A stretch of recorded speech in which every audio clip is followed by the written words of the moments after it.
मैं ये सफदरजंग हॉस्पिटल के बाहर खड़ी हूँ जहाँ पर सोनम वांगचुक को एडमिट किया गया है।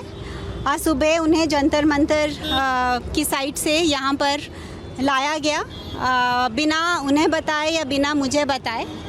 और कल शाम को ही सफदरजंग के ही डॉक्टर्स ने उनका चेकअप किया था और सारे वाइटल्स नॉर्मल थे और पोटेशियम उनका 4.3 था शाम को 4:15 बजे। लेकिन अभी हमें कह रहे हैं कि पोटेशियम 2.9 हो गया है और लाइफ थ्रेटनिंग है। लेकिन जब हमने कहा कि रिपोर्ट दिखाइए, क्योंकि हम बिना रिपोर्ट के कुछ भी उनको देना नहीं चाहते हैं, मैंने क्लियरली ये कहा है कि कुछ भी ओरल या इंट्रावेनस बिना मेरी कंसेंट के उनको नहीं दिया जाएगा और जो भी दिया जाएगा वो रिपोर्ट के बेसिस पे दिया जाएगा। लेकिन वो हमें वो रिपोर्ट दिखा तो रहे हैं जिसमें 2.9 है उनका पोटेशियम, लेकिन दे नहीं रहे। तो इसीलिए ये ट्रांसपेरेंसी की वजह से मुझे ये ट्रस्ट में प्रॉब्लम आ रहा है। और ऊपर से अगर ये मेडिकल ही इशू था तो इतने पुलिस यहाँ क्या कर रही है? और सेकेंडली हमारा फ़ोन हमें क्यों नहीं ले जाने दिया जा रहा सोनम को? तो ये जैसे सफदरजंग हॉस्पिटल नहीं है, जैसे सफदरजंग प्रिजन है ऐसा लग रहा है। इतनी सारे पुलिस हैं उस फ्लोर पे और जो 2.9 ये कह रहे हैं जिसके बेसिस पे ये इंट्रावेनस देना चाहते थे पोटेशियम, जो मैंने मना कर दिया है, वो 2.9 मेडिकली पॉसिबल नहीं है कि एक ही शाम में 4.3 से 2.9 आ जाए। मैम, क्या आपको लग रहा है कि सोनम की हंगर स्ट्राइक तोड़वाने की कोशिश की जा रही है? हाँ, डेफिनेटली ये तो उनकी रूल बुक का ही एक पार्ट है।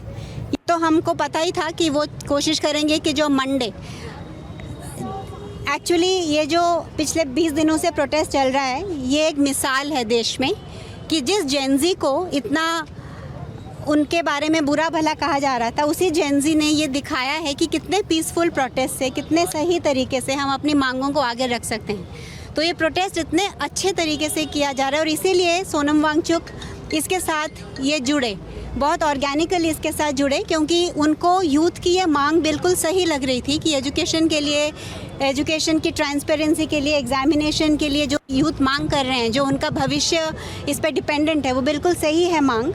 और जो ये यूथ मूवमेंट चल रहा था वो इसीलिए इसके साथ जुड़े ताकि ये गलत लोग इसका गलत इस्तेमाल ना करें। सीजेपी वो अगर इसके साथ रहेंगे तो वो इसको गाइड कर सकते हैं इस मूवमेंट को। और वही हमने देखा कि पिछले 20 दिनों में जैसे सोनम पहले अनशन करते आए हैं पीसफुल प्रोसेस से, किसी को बिना तकलीफ़ दे हुए, वैसा चल रहा है। तो इसीलिए कोई कारण नहीं है इनके पास कि मंडे की जो यात्रा है उसको रोक सकें। लेकिन ये जानते हैं कि अगर मंडे मॉर्निंग यात्रा जो निकलनी है, अगर वो निकलेगी तो वो जस्ट दिल्ली में नहीं निकलेगी, पूरे देश में निकलेगी, क्योंकि हर शहर ये प्लान कर रहा है कि वो उसी वक्त वो भी यात्रा करे।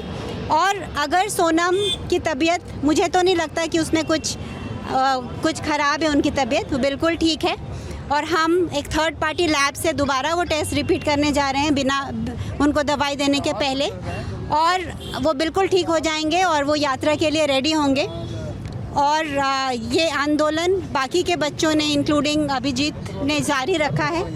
और अगर सोनम ना भी ज्वाइन कर सके वो यात्रा को, तो मैं उनको रिप्रेजेंट करते हुए वो यात्रा को लीड करूँगी और वो होगा मंडे को। जो प्लान है वो ऐसा नहीं है कि सोनम को अगर वहाँ से ज़बरदस्ती ले आए हैं तो वो रोक सकते हैं। तब ज़माना और था, अब ज़माना और है। हमने देखा है कि कैसे सारे गवर्नमेंट इंस्टीट्यूशंस टूट चुके हैं, उनका जो भी उनका स्टेचर था वो अभी है नहीं।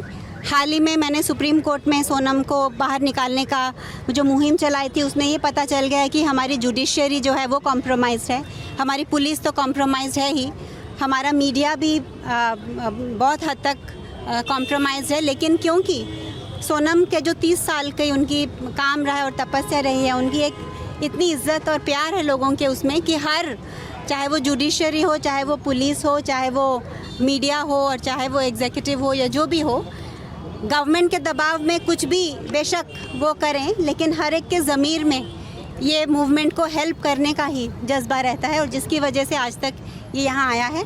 हाँ, उस समय उनका फास्ट तुड़वाया गया था, पर इस बार मुझे नहीं लगता कि ऐसे होने की कोई संभावना है।